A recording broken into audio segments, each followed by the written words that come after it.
Evə girən adam evdə tək yaşayan arvadının oturub ağladığını görür. Bundan etkilenen kişi arvadından soruşur ki, arvad niye ağlayırsan?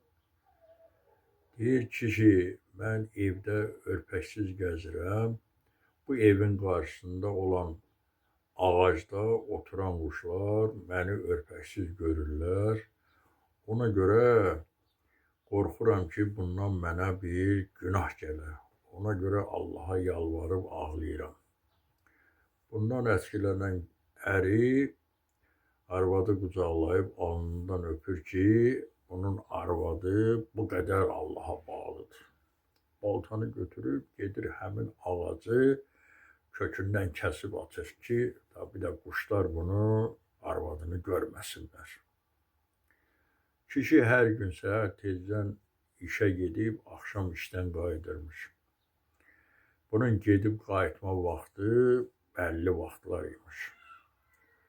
Kişi bir gün belə olur ki, işi tez qurtarır, qayıdır gəlir evə. Arvadına sürpriz eləmək üçün səssizcə qapını açıb içəri girdikdə özü sürprizlə qarşılaşır. Görür ki, Allah eşqi ilə yaşayan arvadı evdə öz məşuqəsi ilə kefdə damaqdadır. Kişi özünü bunlara bildirmədən evdən özünə bir-iki lazım olan şeyi götürüb evdən çıxıb gedir. Baş alıb diyar gedir, nəhayət gəlir bir yerə çıxır, görür ki, cəmaat toplaşıb, qarışıb aləm bir-birinə. Bu da gəlib həmin adamlara qoşulur, birinə yaxınlaşıb soruşur ki, nə işləyir, bu cəmaat bura niyə toplanıb? Ki, buna deyir ki, kralın xəzinəsi çalınıb, oğrunu axtarırlar, tapa bilmirlər. Ona görə kral əmr edib ki, bütün cəmaatı yığın sarayın qarşısına, oğru tapılmayınca onları buraxmayın.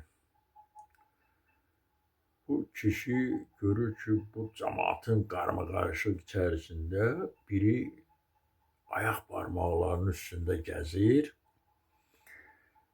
Bu yenə soruşur ki, o ayaq barmağı üstündə gəzən kişi kimdir? Deyir ki, o kral ailəsinin din adamıdır. Kişi tez əlin qaldırır və qışqırır ki, Allahım, oğrunu tapdım. Məni tez aparın kralın yanına. Bəli, bu kişini gətirirlər kralın yanına. Deyir, kral sağ olsun, mən oğrunu tapmışam. Deyir, kimdir oğru? Deyir, sənin kral ailəsinin din adamıdır.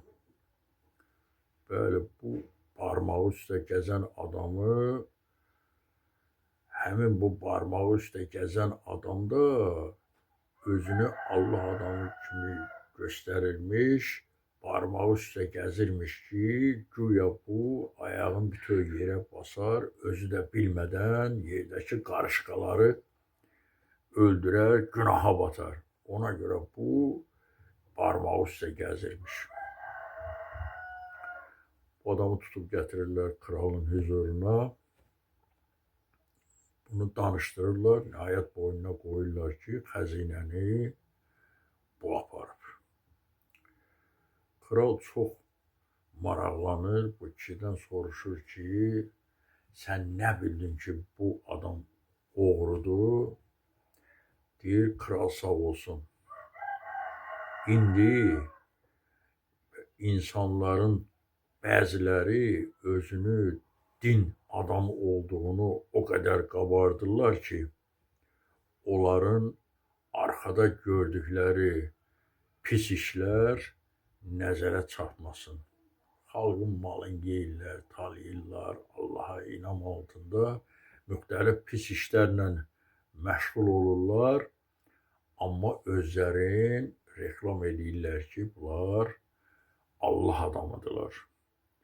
Mən ona görə müəyyən etdim ki, sənin uğurun budur. İndi dostlar, pərdələnən adama inanmaq olmaz. İnam insanın qəlbində, əqidəsindədir. Diqqətinizə görə çox sağ olun.